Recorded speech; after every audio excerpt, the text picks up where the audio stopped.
all those people at the top levels that happened to be people that were the top level of Obama that actually got promoted by Biden. And it seems like the only qualification was if you were a Russia hoaxer and involved in that hoax and creating the hoax and putting on the American people, you're now in charge. Former Congressman Devin Nunes is joining us now to discuss, and as a former chair of the House Intelligence Committee, it's going to be very important to proceed with some expanding this discussion. So, Congressman Nunes, welcome to Centerpoint. Well, wow, Dennis, it's great to be with you, and just an honor. We haven't spoken a long time, but thanks for having me on. Well, you bet. And you know, I'd like to start out with you know, the question that was posed in introduction, and that is, tell us how social media put the mute button on conservatives.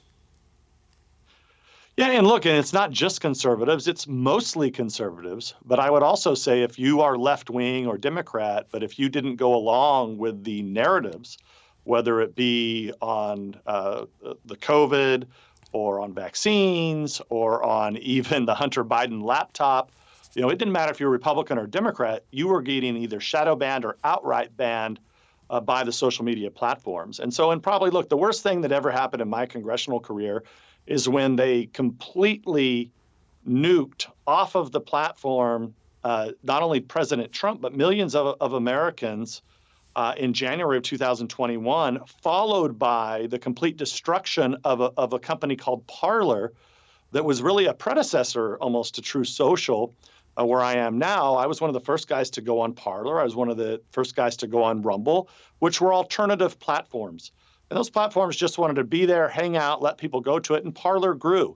And then because they thought that President Trump and millions of the followers might go over to Parler, where, by the way, I already was. I was having a good time on Parler. I wasn't using Twitter or Facebook or Instagram. Everything was great. And then some 30 different companies, including the biggest companies in the world, like Amazon and Microsoft, et cetera, shut the company down, cut the company completely off. Not because they did anything wrong, Dennis, it's because they thought that maybe these conservatives were going to go to Parler. I like to say this when people ask me, and I have to remind them that, look, President Trump did not need a new company. And as you well know, I didn't need a new job. I mean, but we were left with no choice but to go and create our own new internet superhighway so that people that were getting kicked off all the other platforms had a place to go. Well, now you are, you know, head of the Trump Organization social media operation. What does his access now to Twitter? How does that work with your organization? Well, look, we are, you know, we're glad that Elon Musk bought the company. Both President Trump and myself have been very supportive of it because our goal here is to open the internet back up and give the American people their voice back.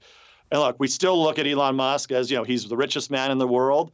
You know, I'm not going to put all my eggs in that basket. I'm not willing, me personally, I'm not willing to go back over to Twitter to begin posting anything. I think if you look at recently, Donald Trump was put back onto Facebook and Instagram. And, you know, one of the things we're just trying to figure out here is that, you know, we know that the campaign for the campaign purposes, you know, we want President Trump, as he's campaigning in a Republican primary, to be able to reach everyone. And so, you know, we're gonna work through that and try to figure out if there's a way to do it. With Twitter, I'm not so sure because, you know, it's a place that's kind of full of bots and has all kinds of problems, which I think Elon Musk is figuring out. But look, with some of the other platforms, you know, we'll see. I mean, President Trump still is not back on YouTube, for example. So there's a lot of places that in the future, we'll just take it one step at a time. But as the campaign ramps up, the campaign, you know, needs to be able to do things, I mean, simple things that, quite frankly, you know, Dennis, you can do as an American citizen or any of our former colleagues can do.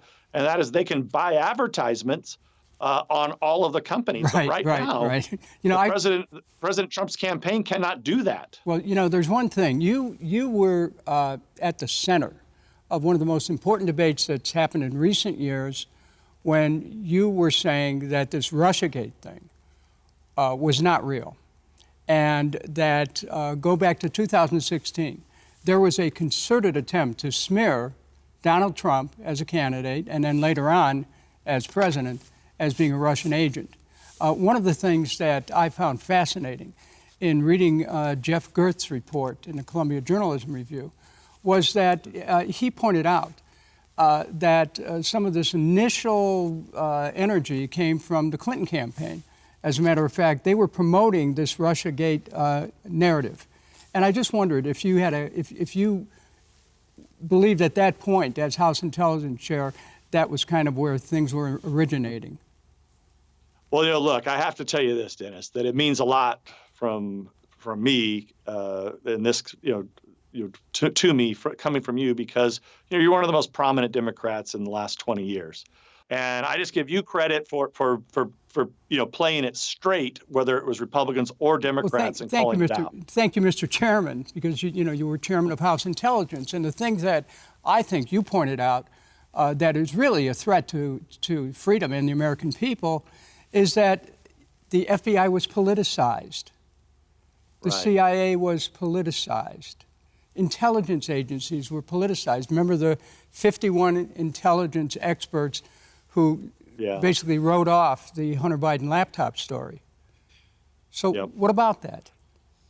Yeah, I would say this, that if it really comes down to it, and you'll understand this, but specifically what they did, when I say they, kind of the Clinton, Obama establishment in the Democratic Party, they were very smart to target the National Security Division of the Department of Justice, which then has control of kind of all the branches of the intelligence agencies, and they could wrap it all into one by just claiming, without even getting warrants or anything, if they saw Dennis Kucinich, former congressman, talking to the Russian ambassador, they could essentially go in there and get anything they wanted on you, Dennis. I mean, and other American people. And I think that's where this whole thing went awry.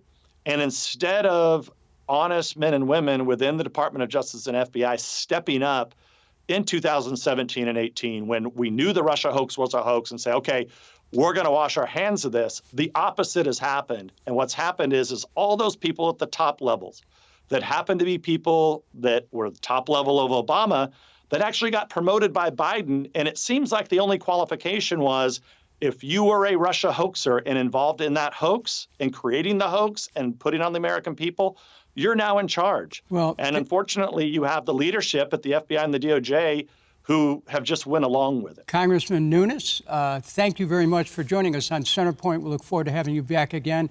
And thank you for the courage that you showed during that very tempestuous period. Thank you. Well, Congressman Kucinich, it's great to see you. Great to be with you.